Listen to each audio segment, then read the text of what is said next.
A ballerina's perspective, from performing with New York City Ballet and Alvin Ailey American Dance Theater to publishing poetry books and mentoring kids and teens. Join us in a weekly discussion with experts to gain mental health clarity and achieve growth in moral consciousness. Give our show a 5 stars, comment, share, and come along for the ride. Welcome to the Growth, Grace, and Gratitude podcast, where we talk about all things mental health, wellness, business tips, entrepreneurship, spirituality, and so much more.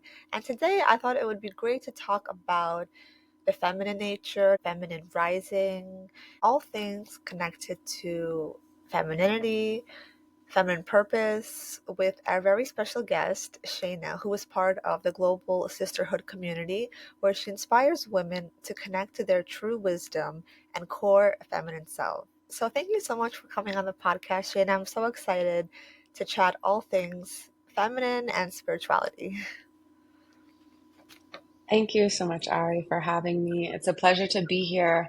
And I was sharing with Ari before, it's been a minute since I've been interviewed on a podcast, so I'm excited to be in this seat as well. That's amazing. Yeah, it's nice to flip the script and kind of like speaking about the feminine polarity. It's like when we are more in a masculine role when it comes to business, or we have to do so many things at once and multitask, we tend to be in our masculine role, right? Like when we're interviewing or when we're putting on those business pants and we have to do so many things, and then like changing seats in a way and being more in the feminine nature, you have to kind of take a step back and be like, oh wait, like how can I actually relax and tune into my feminine essence? That's kind of challenging, I think, especially for people who are used to being in their masculine, or who have kind of been programmed in a way, because I also grew up being more in my masculine role and I felt kind of comfortable in that space. But then when I started going into relationships, I started to see that being in my masculine role was kind of leading to toxic situations, because I wanted to like overstep all the time and I wanted to maybe micromanage and control. So that's when I had to start my healing journey and to actually dive into my feminine nature, and also my wounds, because I feel like when you make the switch from being very masculine and you want to kind of tune into your feminine nature, you have to go through like a series of steps to uncover like why were you actually in your masculine, and what has to shift and change when you go into your feminine. Have you had that experience as well? Yeah, Ari, everything you're speaking, it rings true to my experience as well. You know, I kind of grew up in this. It kind of pushes us to be strong and independent and self-preserving. And it doesn't teach us the ways of interdependence and softness and surrendering, to trusting the flow of life. These are things that I think we get initiated in if we are wanting something more of our lives. And that was kind of the case for me, that I ended up working in finance and then in venture capital, and like kind of like this dream job that people, aspire to be in. And there is when I realized that I had been so in my masculine for so long. So much of my conditioning had been from men. And in a way, it's not because there was something wrong. It was just because the times were changing, like I Exactly. realized that all the books that I had read were written by men, but it was because women didn't write books before. And if they did, perhaps they had like a masculine, what's a word, pseudonym, that they would like go under their name. And so I think what's so amazing about this time and our specific journeys that you and I are both speaking to is that we live in a time when we're able to choose to go and to initiate ourselves into the feminine. And this hasn't necessarily always been something that women have been able to do, to have choice at all. And so what's so special about this moment and about both of our paths is that there is an opening for everyone to find more balance. And I don't think that's always been the case. That's beautiful. That choice to be aware of the fact that we're able to heal and we're able to integrate things and we're able to reconnect to parts of ourselves that maybe we didn't even know existed prior. And I also like that you talk a lot about sisterhood, and I think Hmm. that's also shifting as well, because so often the idea of sisterhood is so beautiful, because I feel like when you get into a bigger community with women, it's so healing. And especially in the ancient times, there's communities surrounded by women. It's such a cultural kind of thing. And more, there has been this kind of modern shift where women have so much competition with each other, and there's so much like aggression and so Hmm. many, there's mimics and copycats, and there's insecurity among women, which leads to jealousy, and that leads deeper into probably avoiding shadow work. But I think Hmm. what you're bringing to the table is such a beautiful awareness of the actual empowerment of sisterhood. It's such a responsibility to be part of a sisterhood, because that takes so much like self-awareness and the gratitude of the feminine within yourself, as well as that like projection, that mirrored aspect within somebody else. So many of us experience, friendships, and even we have to break up with our friends if they're female.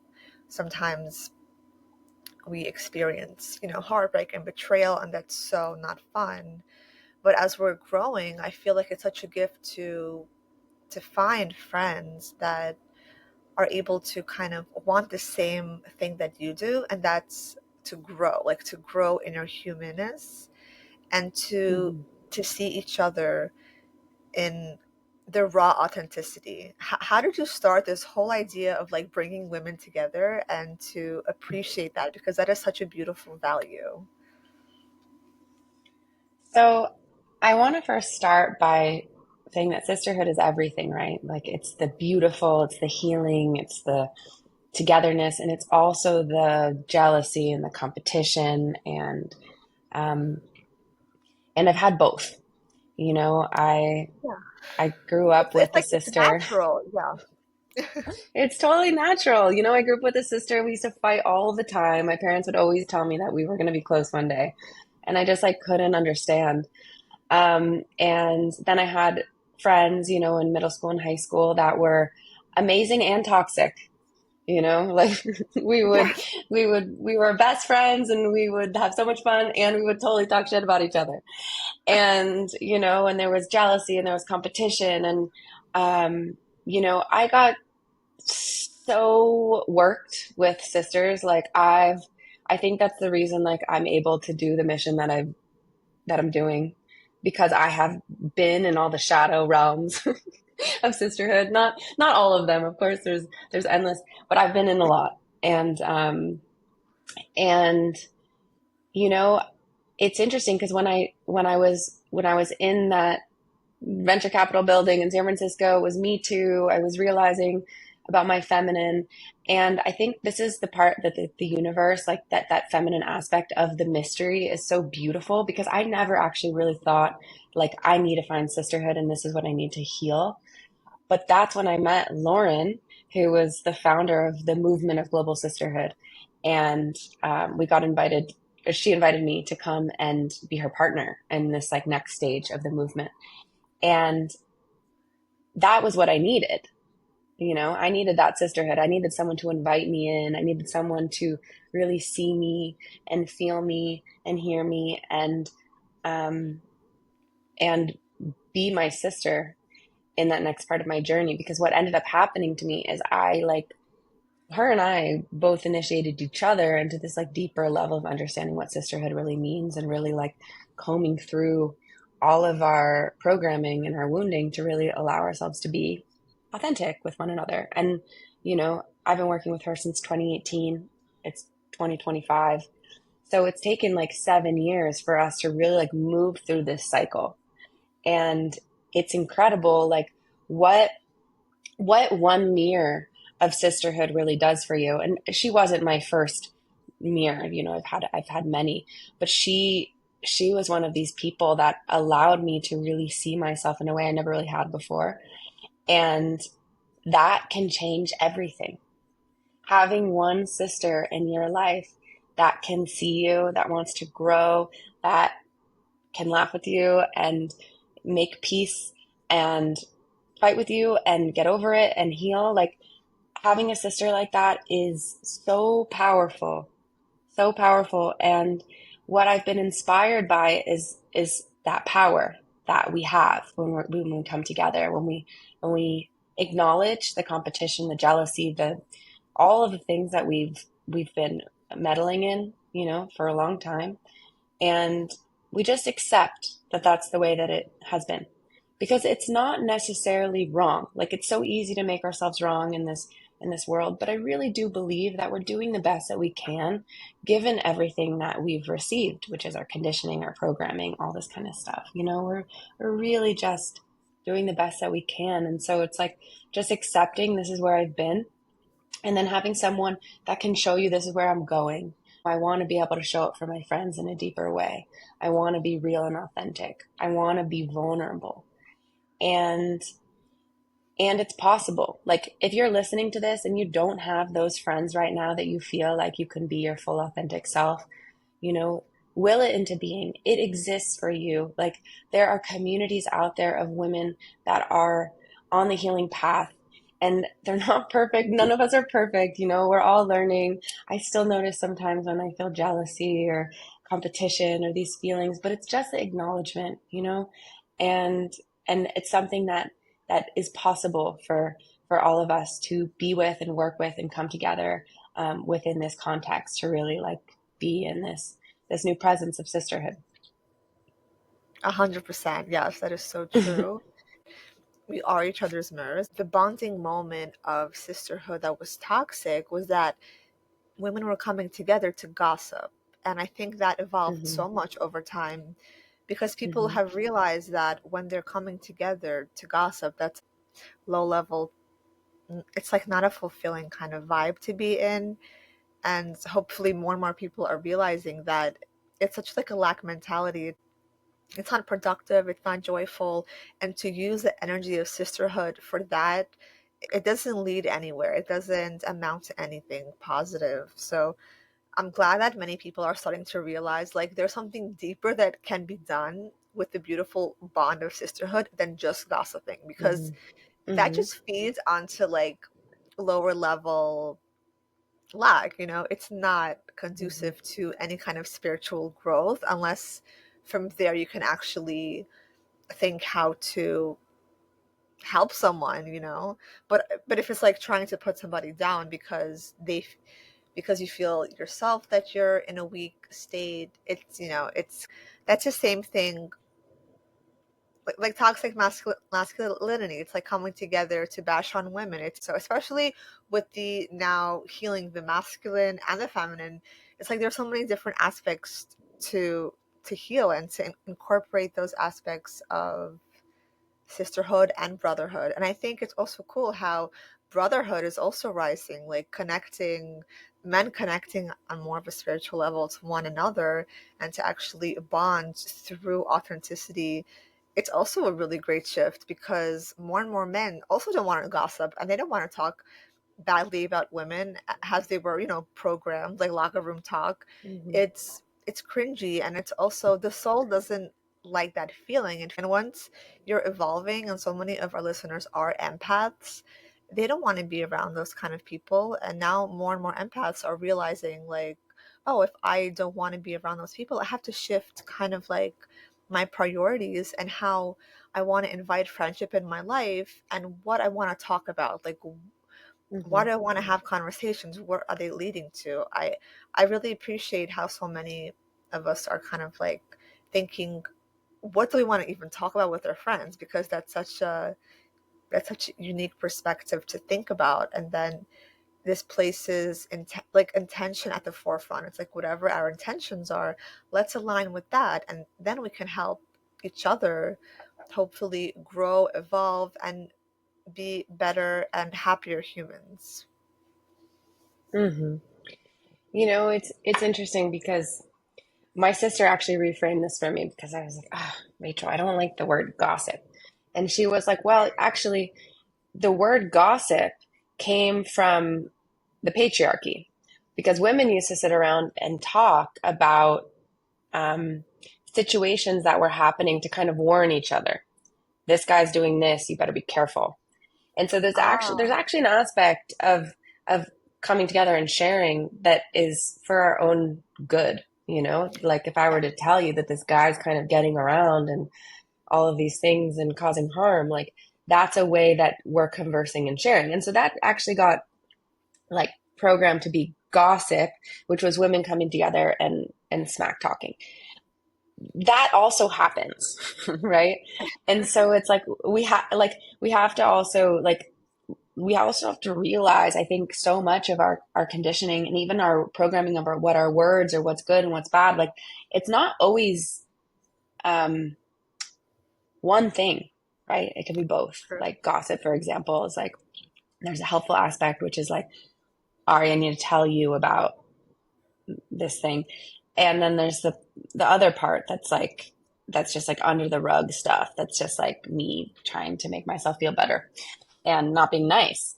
And so, yeah, it's like it's such a powerful time, I think, right now of us remembering how to come together in a healthy way, how to share our ideals.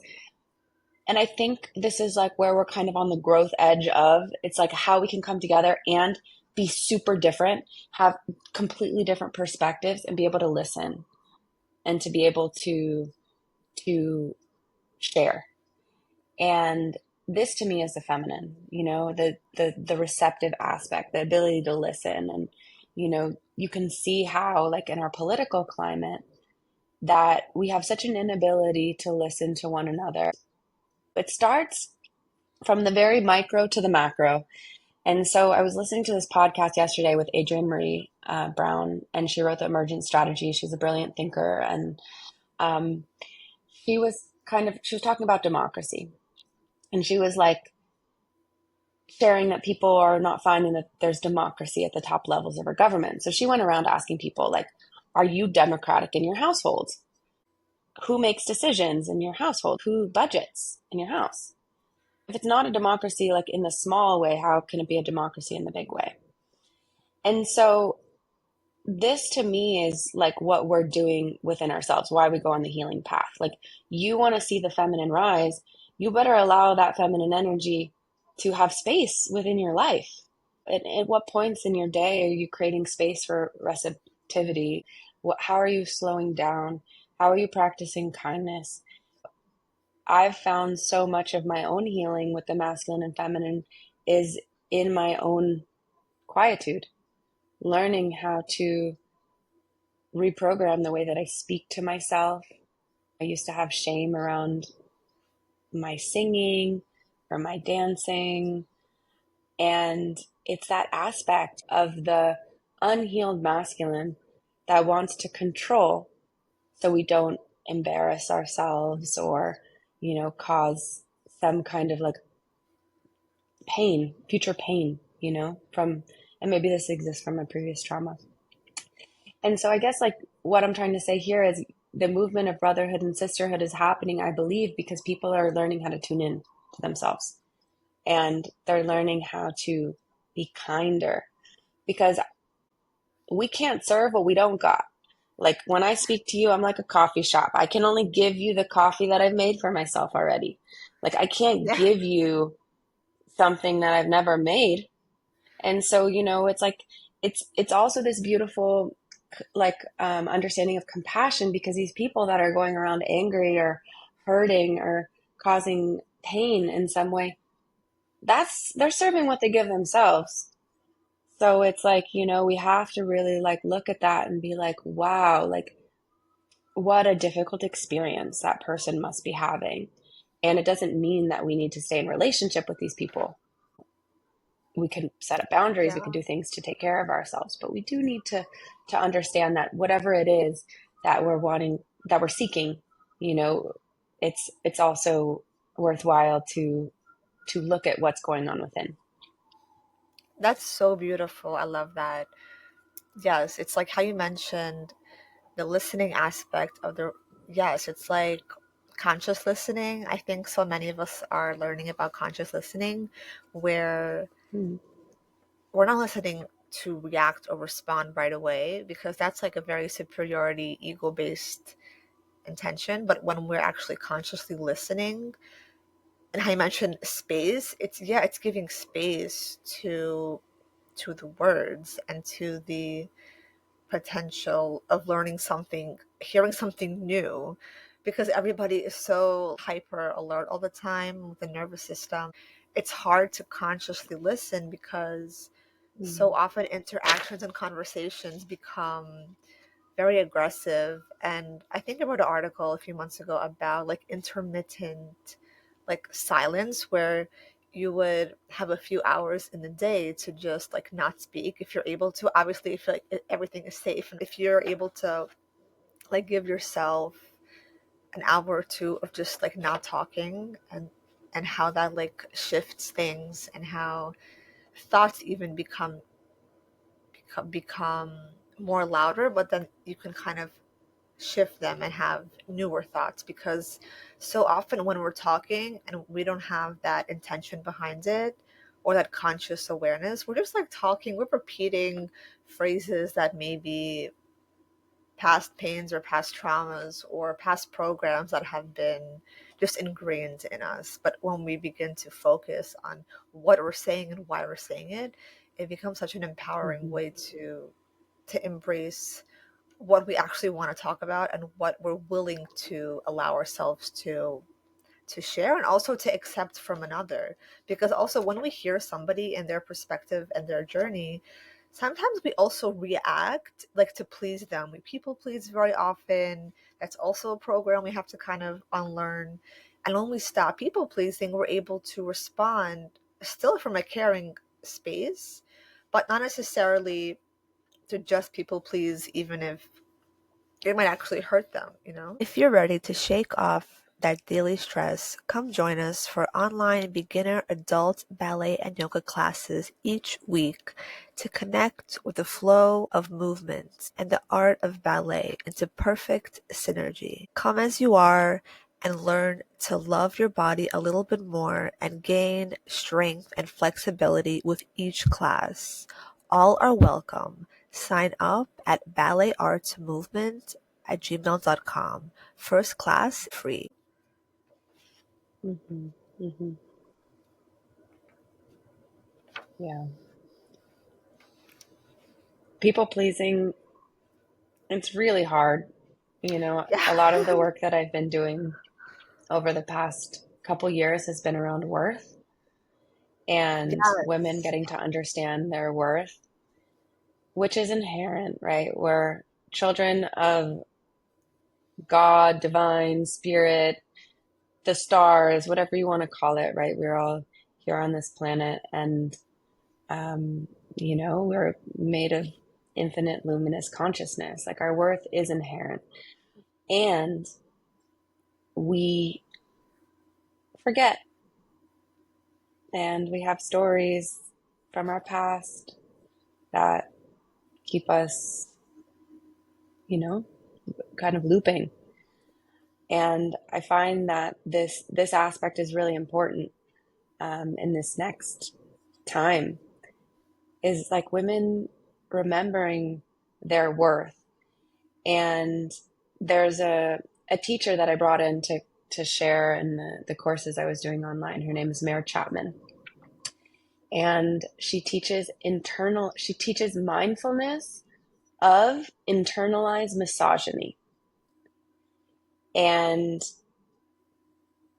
part of internalized misogyny happens when women are very young, and because of the societal conditioning that we have here, that we're known to be the subordinate sex from like a very early age. And so because of that, we're taught from a very, very young age that we have to people please, because that's how we're going to be accepted. And to deprogram that is very difficult. That's why Mare teaches all these women and has written a book. And that's why I teach women. There's so many people doing this work to help us like come back to that center point within ourselves. Like, what is it I need? What is it I want? And not in a way that's selfish, but in a way that allows us to like use the life force we have within us without completely draining and taxing ourselves. You know, women have like, I think it's like 4 or 5 times more autoimmune disorders than men. And I believe that's in part because we are overriding our systems, thinking that we have to go, go, go and do on behalf of everybody else in order to be accepted, in order to be liked. Um, and, you know, if our health is not an indicator of that, I don't know what is. And so it's an important time for us to slowly learn, slowly integrate, you know, these things. This isn't another thing to like put on your to-do list. This is something to integrate into your life of how to learn to listen to yourself and to take care of yourself, um, so that you can be healthy, so that you can feel more content, so that you can um, have more balance. It ultimately will provide all good things, I think, for everyone involved. It's just something that has to be, you know, slowly and thoughtfully introduced with mindfulness and love, because it's like it's ultimately something we're giving to ourselves, that will then spread to everybody else. That's so beautiful. Yes, totally. And this also kind of reminds you of like conscious reparenting. It's like the ideal version of that Mm-hmm. nuclear family, the original source of love, is where you show your kids, the maternal and the paternal, they give their kids self-worth based on their own relationships. That's the ideal version. And now as adults, we are kind of giving ourselves that gift of conscious reparenting. And especially if we have kids or we want to make a spiritual family where we're able to kind of pass down this holistic way of living, we have to totally reparent ourselves in a conscious way and to return to self-worth. And that's totally so difficult and so intricate. And that's why we have the gift of sisterhood and brotherhood and just anybody who we can connect to align Mm-hmm. with on a spiritual level as well as like a physical level, to be able to share our wounds and share our dreams, to hopefully assist one another on this whole human life of evolution. Right?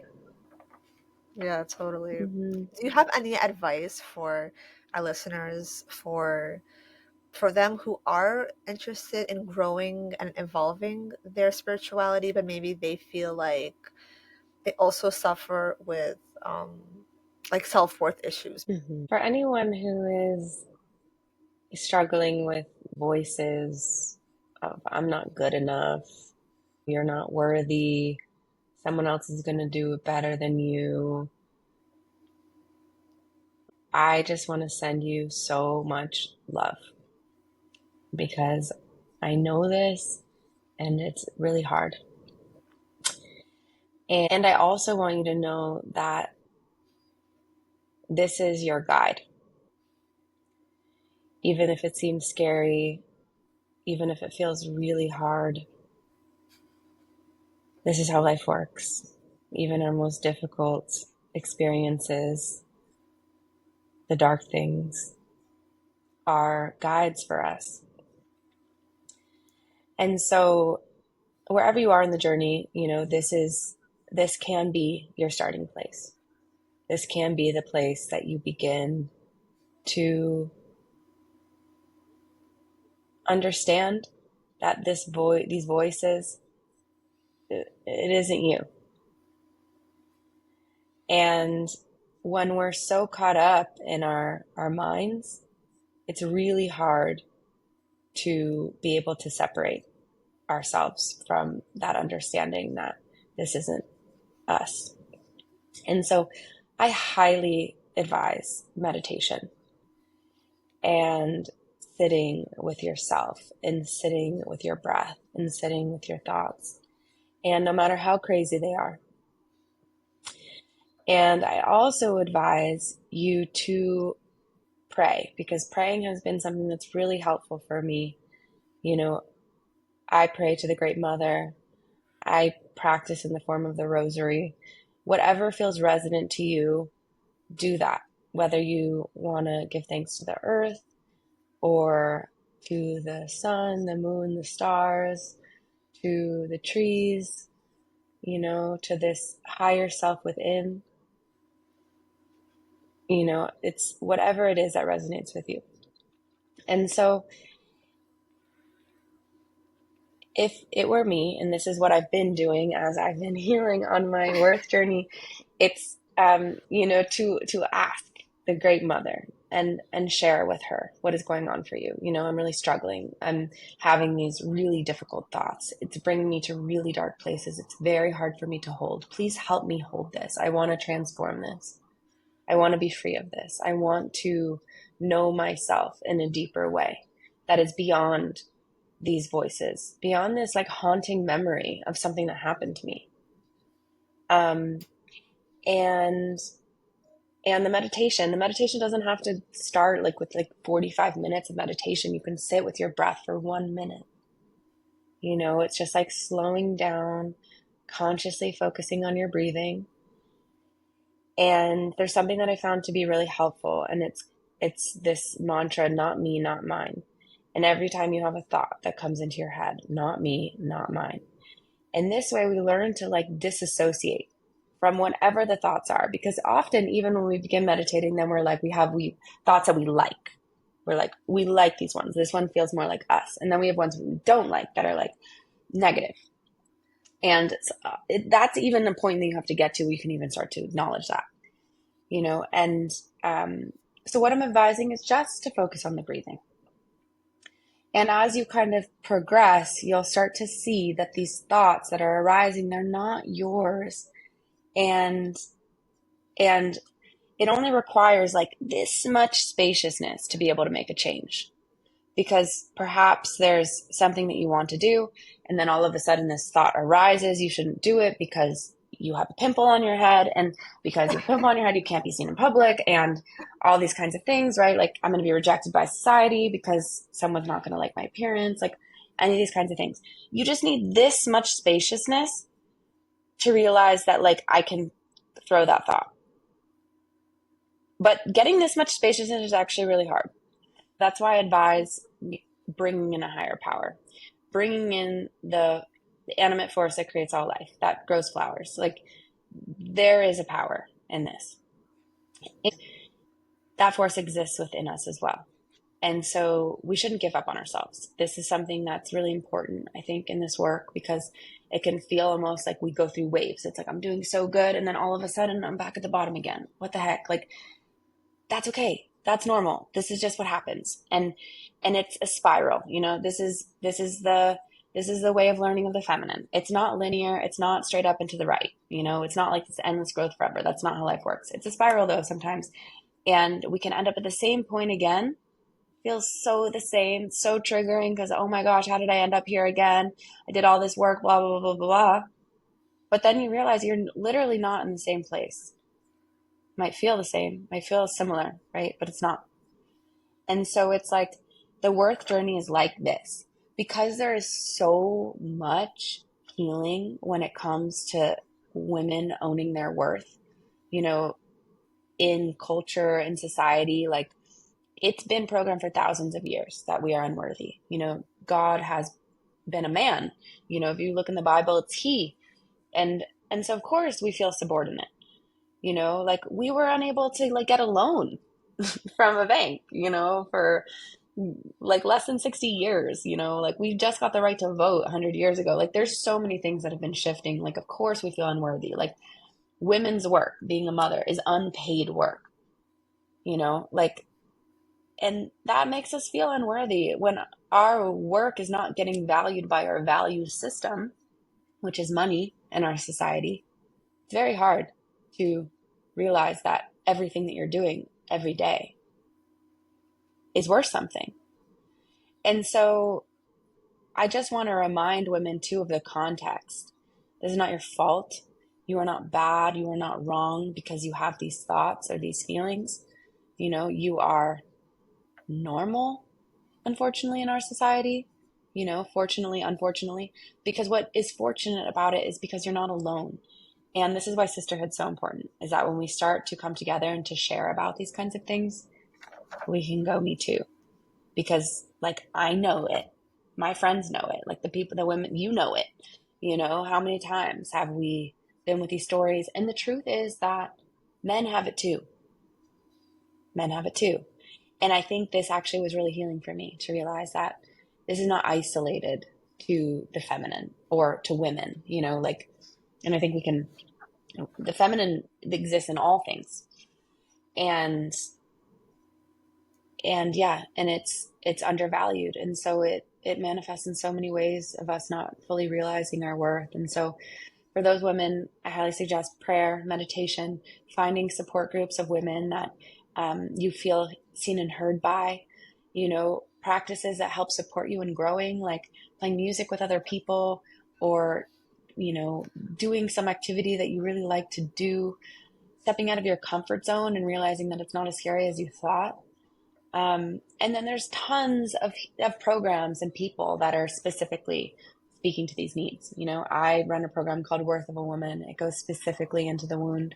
You're welcome to join me on this. And then there's thousands of other people that are doing incredible work that are helping heal and us work with these parts. And so I just encourage anyone who's working with this that there is a way through, and that you're totally not alone. That is so beautiful. Thank you for sharing that. And I feel like there was like a magical healing ceremony here for a few minutes as you were kind of Mm, channeling and talking. So thank you for sharing that. It's so beautiful. mm, I love that. Yes, it's so true.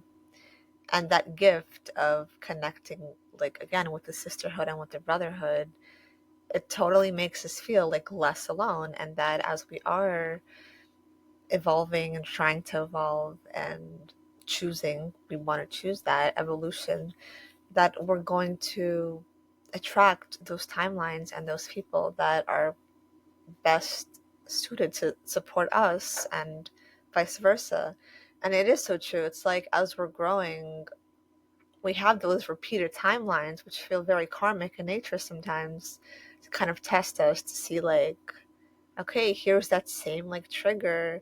How are you going to react? Does it still bother you as much? Are you going to overreact? Or if you've learned some lessons, some difficult lessons, are you just going to like brush it away because it doesn't even bother you anymore? And that happens so much when you're doing your healing work with intention, and all of a sudden, like those triggers, they don't really infuriate you that much. Sometimes they will, which is also okay because mhm, we're still learning and it's okay to have rage. We actually should embrace that feminine rage at the core, to have a healthy outlet to release it, whether we're dancing or singing or just like finding creativity, connecting with nature, with animals. We do have to kind of like allow ourselves to release that rage in a healthy way, because that's very empowering, and it also gives us permission to be like, I have these feelings and they're okay, and mhm, they're mhm, going to be accepted. And it's such a beautiful like first step, because we have so many emotions that we're processing, and whether it's our cycle and we're realigning to new energies. The feminine is sensitive. It's a sensitive creature of the world, right? So it's like we have to be sensitive to us in this way by not over criticizing and over judging us. I think it's also like a beautiful reminder to accept all those fragments of ourselves, and to keep learning and be okay with those waves of emotions. Like you mentioned, we have those waves of timelines, and those waves of emotions are also part of the integration process, I think, for sure. mhm. Yeah. Learning to surf and ride the waves is super important, you know. Yes, And it's okay if you get buried a bunch of times too. especially now that we're entering Pisces season. It's like the emotions, the waves of like the, it's like the feminine, mystical, magical element. Mhm, mhm. Wow, what a beautiful conversation. Thank you so much, Jana, for coming on. It was such a lovely, healing space. And I feel like our listeners are going to be super inspired and super grateful for you coming on and sharing your abundance and your wisdom of the all the knowledge of healing the feminine and reconnecting to the vitality of the feminine essence within all of us. So it's such a beautiful gift. Thank you again for coming on. And where can people connect with you and to see your content? Thank you so much, Ari. It was really a pleasure to be here. And yeah, it's so nice to be sharing about this work and about the feminine, especially in this time. You know, I really do Yes. believe it is the time of the feminine. And that doesn't mean that it's not the time of the masculine. It's a time of restoring balance. And so Yes. for everyone listening to this podcast, thank you so much. It's like such an honor to be able to share. And yeah, I want to give gratitude to my teachers too. You know, I work with the Awanawa indigenous tribe down in Brazil.